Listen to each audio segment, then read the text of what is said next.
In this video, I'm going to share my experience with Babel Audio, a platform that promises to pay you for having conversations online. Now, this may sound like the perfect side hustle, no experience required, no fancy setup, and you can do it all from the comfort of your home. After using it for a while, I've gathered a few important insights that you should know before trying it yourself. The process is pretty simple. You can use your phone or laptop as long as you have a mic or headphones. But while the idea of making extra cash for talking to people sounds appealing, there are a few things to keep in mind. First, the payout can be much lower than you might expect, especially when you factor in the time spent chatting. You're not going to get rich with Babel Audio, and it can take a while before you see decent earnings. Additionally, while the flexibility is great, the work itself can become repetitive after some time.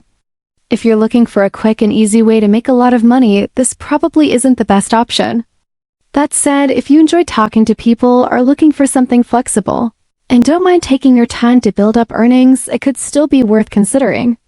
Just remember, this review is based on my own experience, along with feedback from other users, and I'm not sponsored by Babel Audio. So, if you're curious, you can give it a try, but don't go in expecting a fast fortune.